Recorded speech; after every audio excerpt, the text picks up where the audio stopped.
The AMEX Gold Card is rumored to have a revamp in 2024 that's going to change the annual fee from $250 all the way up to $325. Let's take a look at what this $75 increase in the annual fee will supposedly get you, and I'll give you my opinion on whether or not I think it's a positive or negative change. Let's get right into this. Now, the Gold Card gave you a simple $120 dining credit for all of these things right here, given to you in a monthly statement of $10 per month. Now, the only things that are supposedly going to change here is that Shake Shack is going to be taken out and going to be replaced with Five Guys, and the milk bar is no longer going to be there as well. I guess Shake Shack kind of sucked anyways, so hey, I view it as kind of an improvement. The $120 Uber Eats credit will remain untouched, and I kind of like this credit. It's pretty useful for everyone in my opinion, so I'm pretty glad that it remained untouched. Now, weirdly, they added a $7 monthly credit to Dunkin' Donuts, totaling $84 in a year, which I think is a pretty random credit. Nothing is confirmed yet, but if I were Amex, man, I would definitely go for Krispy Kreme and not Dunkin' Donuts, because here on the West Coast, Dunkin' Donuts are bleak. Amex, if you're watching this video, it is not too late to go to the Krispy Kreme route.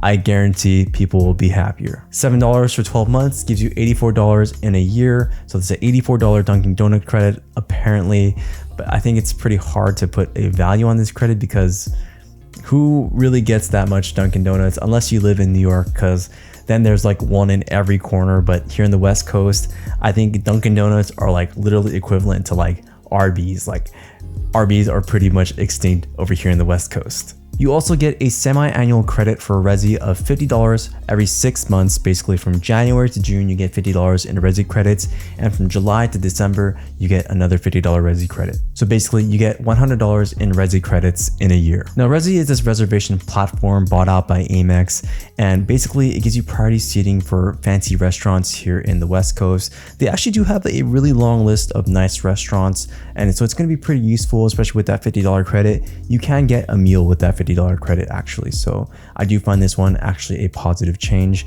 There's some really good restaurants here in LA and some in New York as well.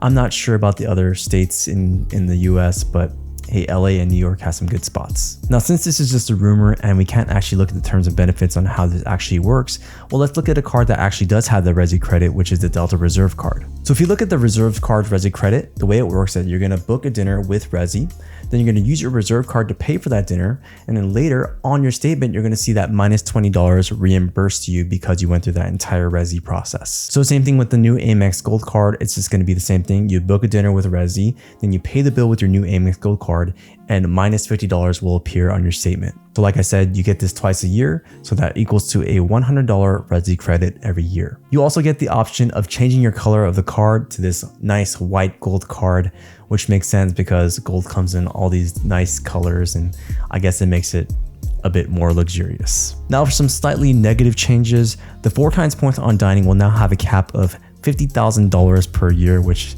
is pretty high. I mean, I think most of us aren't really spending $50,000 on dining in a year anyways, unless you're like a salesperson or you do a lot of client-facing dinners.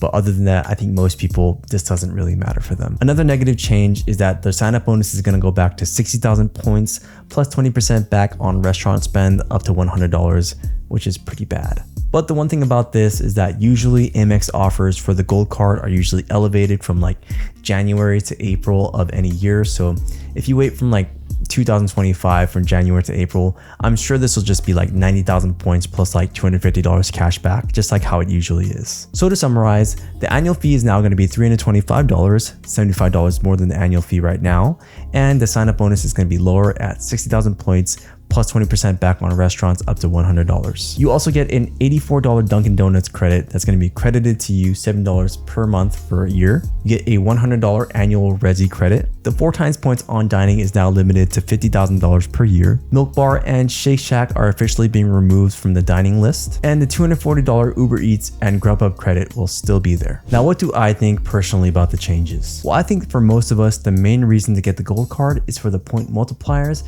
and for the transfer partners.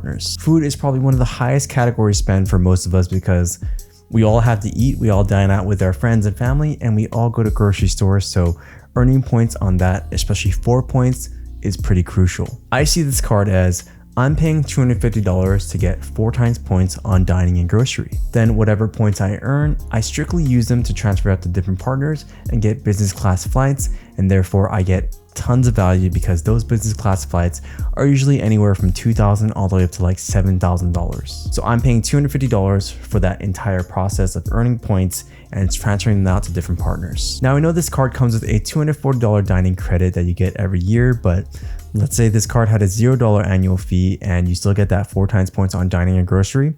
I'd actually be happier with that than actually getting that $240 dining credit. A $0 annual fee card with a 4 times points multiplier would be ideal for me, but Amex will never do that. They always love adding these random benefits to their cards. Now I see it as, now I have to pay $325 to get this 4 times dining and grocery credit, which is still basically fine for me. Now I'm just have to force to go to Dunkin' Donuts once a month and basically book a restaurant on Resi.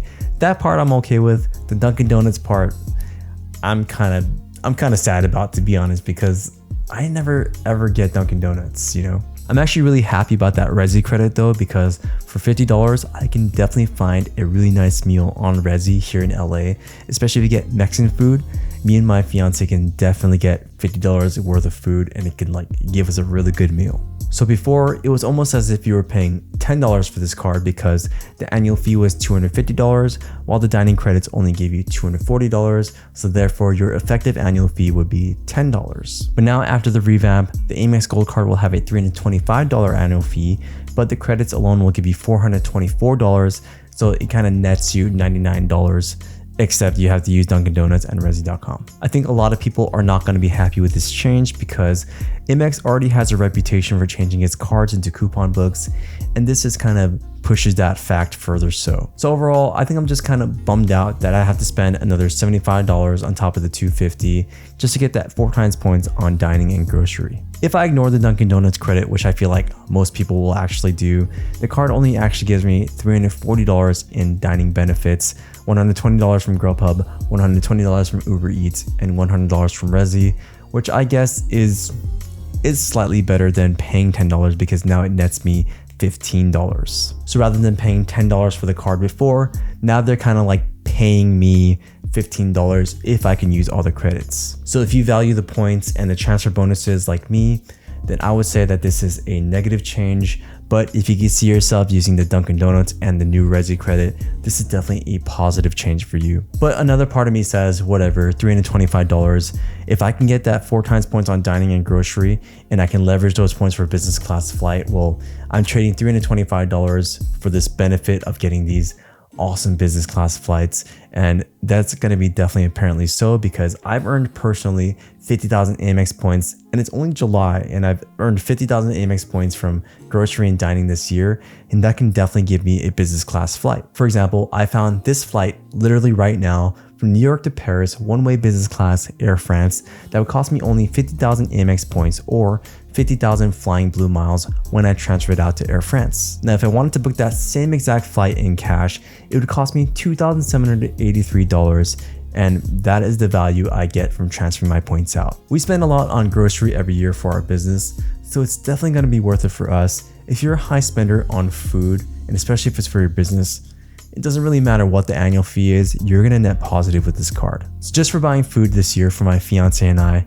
get possibly 2 business class seats from New York to Paris, and that is the benefit I get from the gold card. So to conclude, my argument would be, if you can maximize your food spend and use those points and leverage them for really awesome flights or luxury stays, it doesn't really matter what the annual fee is, especially if it's only a $75 increase.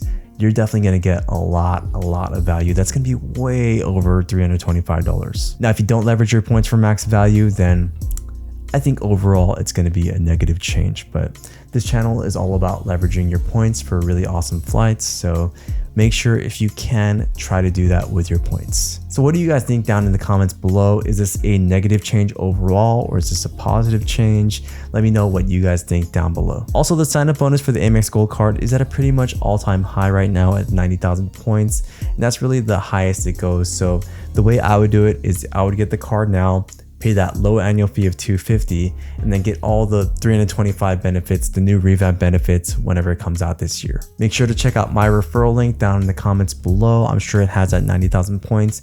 If it doesn't have that 90,000 points, just make sure to look on the AMEX website. Right now, I think it does give you 90,000 points, but yeah, if you can, try to use my referral link. I would super appreciate it. I, for one, am going to be keeping my gold card, even if the annual fee was like $600, because I just spend a lot on food and I will definitely be using them for business class flights. Now, if you want to know more about how to maximize your AMEX points to get these flights, then make sure to check out this video right here. Thank you guys so much. And remember, this is all just a rumor. It hasn't officially come out yet, but I just wanted to report it to you guys just in case it does. It probably will, so be on the lookout for the next video of when this announcement actually gets through. But yeah, I hope you guys found this helpful, and I will see you guys on the next one. Woo!